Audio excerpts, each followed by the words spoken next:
एक बार की बात है, देवराज इंद्र की सभा में संगीत का बड़ा सुंदर कार्यक्रम चल रहा था। कार्यक्रम के बीच में गुरुदेव बृहस्पति पहुंच गए। इंद्र ने सोचा इतना अच्छा संगीत चल रहा है, बीच में उठूंगा तो संगीत में बाधा पहुंचेगी, नहीं उठूंगा तो गुरुजी नाराज होकर के चले जाएंगे, क्या करूं? ऐसा सोचकर इंद्र ने देखकर भी अनदेखा कर दिया। दूसरी तरफ देखने लगा, ऐसा नाटक किया जैसे गुरुजी को देखा ही न हो। इंद्र के ऐसे व्यवहार के कारण गुरुजी नाराज होकर देवताओं को छोड़कर चले गए। इधर दैत्यों को जब पता लगा कि देवताओं के गुरु उनसे नाराज हो गए हैं, तब दैत्यों ने आक्रमण कर दिया और देवताओं को पराजित कर उनसे स्वर्ग छीन लिया। गुरु के बिना देवता अनाथ से हो गए, उन्हें कोई सहारा नजर नहीं आ रहा था। तब वे ब्रह्मा जी के पास गए। ब्रह्मा जी ने उन्हें डांटा और बोले, तुमने ये बहुत गलत काम किया। गुरु को नाराज करना सबसे बड़ा अपराध है। जब तक गुरु नहीं मिलते तुम विश्व रूप को, जो विद्या में देव गुरु बृहस्पति के समान ही है, उनको गुरु बना लो। लेकिन उसकी माता असुर वंश की है, इसलिए कभी कभी वह असुरों का पक्षपात कर सकता है। इस चीज़ को अनदेखा करके चलोगे तो तुम्हारा काम बन जाएगा। यह सूत्र हमारे जीवन के लिए भी है, जिसमें बहुत सारे गुण हों और एक आध दोष भी हों, तो उसको अनदेखा करना सीखना चाहिए, तभी आप जीवन में सफल होंगे। देवताओं ने विश्व गुरु को गुरु बना लिया। विश्व रूप ने इंद्र से नारायण कवच का अनुष्ठान कराया, तब देव असुर संग्राम हुआ। नारायण कवच के कारण देवता विजयी हुए। स्वर्ग का राज्य फिर से इंद्र को मिल गया। अब इंद्र राज्य की सुरक्षा के लिए यज्ञ करने लगा। यज्ञ के समय इंद्र ने देखा कि गुरु विश्वरूप प्रकट रूप में तो देवताओं के पक्ष में आहुति दे रहे हैं और अप्रकट रूप में असुरों के पक्ष में भी दे रहे हैं। इंद्र को क्रोध आ गया। उसने वज्र उठाया और विश्वरूप का गला काट दिया। विश्वरूप के मरने पर विश्वरूप के पिता त्वष्टा क्रोधित हो गए।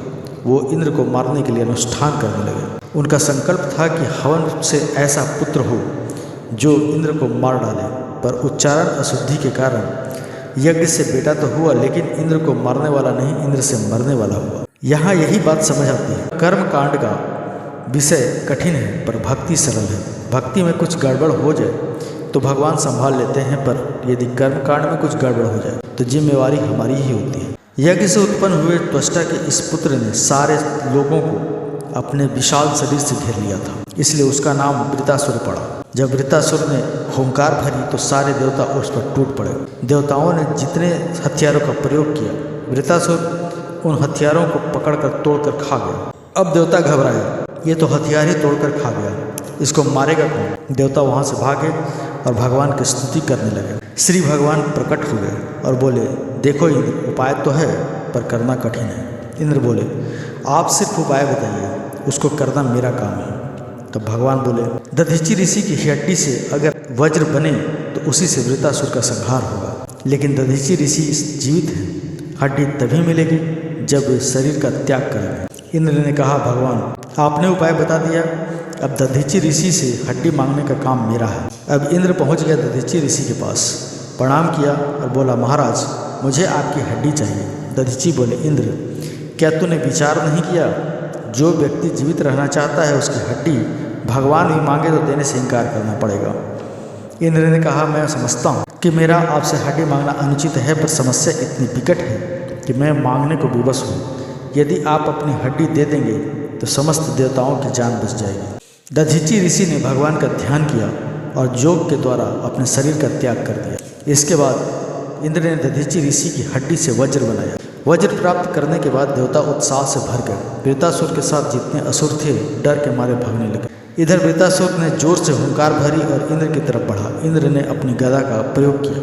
वृतासुर ने बाएं हाथ से इंद्र के हाथी ऐरावत के मस्तक पर प्रहार किया, जिससे ऐरावत का मस्तक फूट गया। इंद्र सहम गया। उसके हाथ में वज्र है जो दधीचि ऋषि की हड्डी से बना हुआ है, फिर भी उसे डर लग रहा है कि यह भी गदा की तरह व्यर्थ न हो जाए।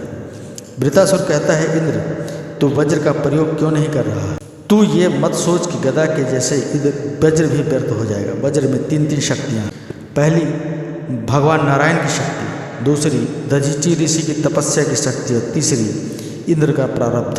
तू प्रहार कर, तेरे को सफलता अवश्य मिलेगी। इंद्र मैं तो दोनों स्थिति में प्रसन्न हूँ, अगर विजयी हुआ तो भी खुश, मैं अपने भाई का बदला ले लूँगा, अगर पराजित हुआ तो भी खुश, क्योंकि मरने के बाद इस पंच भौतिक शरीर से पशु पक्षियों का भंडारा हो जाएगा और मैं इस शरीर को छोड़कर ठाकुर जी के धाम चला जाऊंगा।